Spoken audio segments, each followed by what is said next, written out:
Keeping venomous reptiles is an unforgiving hobby, requiring proper training and lots of experience. One simple mistake can be the difference between life and death. Remember, the most venomous snake in the world is the one that just bit you. There are no venomous snakes with training wheels. Just because you see Viperkeeper handle snakes a certain way does not mean you should try it too. As you can see, the rack has been A, rearranged, and B, the Echis osculatus I obtained for the Venom Lab has been shipped and received, and everybody's in good shape. So I have this rather large cantankerous leucogaster, which is really too big to be in this particular container. So I have room across the way. So I am going to duplex her over across the way. Now, I haven't photographed her, although I should right now. I'll tempt the fates and lift this and snap a quick picture of her. Because it is rumored by more than one source that this could be Echis yoguri.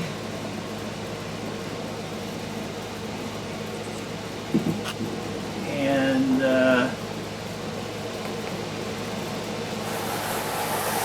see what I mean about cantankerous?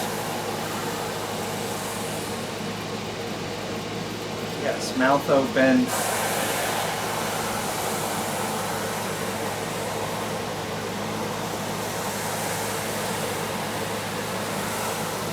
Thank you. I wanted that side shot so I could send the images off to Wolfgang, who's actually seen them in the wild. Now, that noise you hear is why they're called Sawscale Vipers. Since they live in a desert climate, they need to conserve moisture, and hissing and stuff like that loses moisture. So they inflate their scales, and they have special scales on the side that are like little rasps, and that makes that sizzling sort of noise. And speaking of sizzling, these are sizzling hot. These things kill more people in the range than all the other snakes in Africa, the sawscales as a group. A, because of lack of antivenin, B, highly potent hemotoxic venom, and C, very poor health care. So we're gonna move her across the way. Before I moved her, I got her to eat a nice sized mouse last night. So she has a full tummy, and I knew after I disturbed her today she wasn't going to be in the mood for food. Oh, yes. Another strike. Yes, she's quite cantankerous. So I put a little bit of a hide back there for her to go behind, but mostly just to rub her face when she sheds. You know, they need something to, other than the smooth surfaces inside the cage, to rub their face on. Let me get a spot of water so I can do this and not disturb her.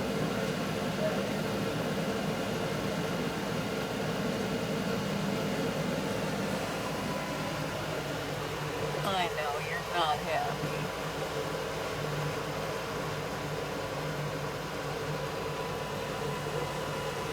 They especially don't like it when you're standing over them. Last night when I was feeding her, she was a bit reluctant to eat. So I had to irritate her to the point where she decided that feeding was, she would bite the mouse. And with that, move her back in there. I just turned the temperature up a bit on the thermostat.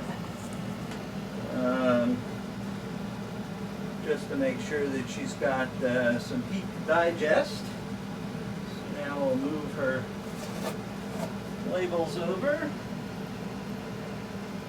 And once I sort of get a consensus from people I trust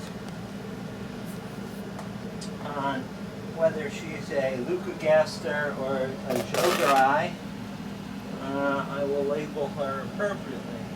Right now, I'll put leucogaster on there simply because that just doesn't matter.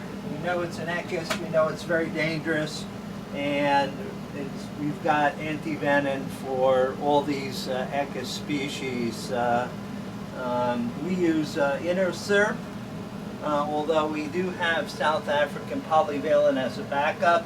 The Innoserp is fresh, and it's actually made with 4 or 5 different venoms of Echis, and it's a more modern antivenin than the South African. Although the South African polyvalent is the gold standard, but due to the antivenin shortage and difficulty getting antivenin from any place outside the U.S., I'll go with the fresh stuff first because it's lyophilized, it's not expired.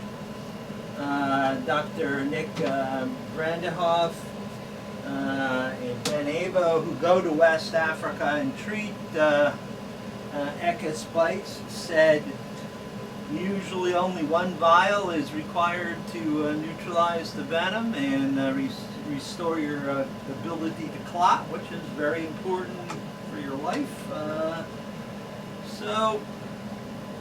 Okay, so the big girls have moved over. Now what we're going to do is we're going to move our 2 hatchling. They're really not hatchling anymore. They're quite big, but they were bred and born here, Echis ocellatus. We're going to move them over to these bins. Okay, I really wish I could keep, pairs and stuff together, but, Echis are a bit cranky and can become very food, what's the word I want? They will attack another one just because it's eating and they're not. Basically, I've seen it happen many times. They're food aggressive. The male leucogaster that's in here with the female, fortunately, she only eats live mice. Well, it's really not sort of fortunate, but it's helpful. And he likes to eat frozen thawed right off the tongues. Oh, looks like the female is in shed, and the male will very happily eat quail chicks. So that's not a problem. Now, since they were in here together, and she's getting ready to shed, we must be a bit vigilant to watch for any egg laying that will take place. Although I don't think she's gravid, I am not going to, we want to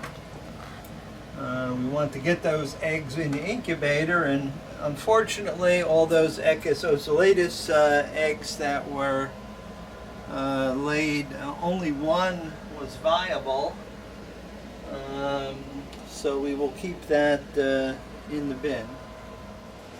Alright, so next we're going to move these guys. These were born in March of 2019, so they're 2 years old plus a couple of months, and you'll see here in a second that they have indeed grown. These were little toxic worms that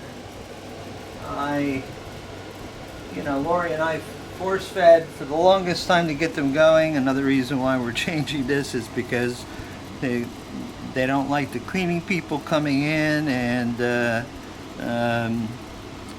but they eat quite well, and they do need a little bit more space. I will put their little log in there. So there were 3 of them. I sent one off to Terry at Reptile Gardens in South Dakota.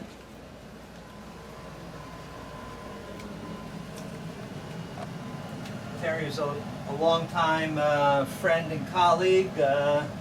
He sent me animals, and I sent him animals. He sent me the Philippine cobras and the common brown snake from Australia, Pseudonasia textilis. I send him snakes. We go back and forth all the time. So what I need first before I lift the lid is a pair of grab stick. Not to grab the snake, hopefully. Hopefully it will cooperate, but I want to move its little piece of bark here to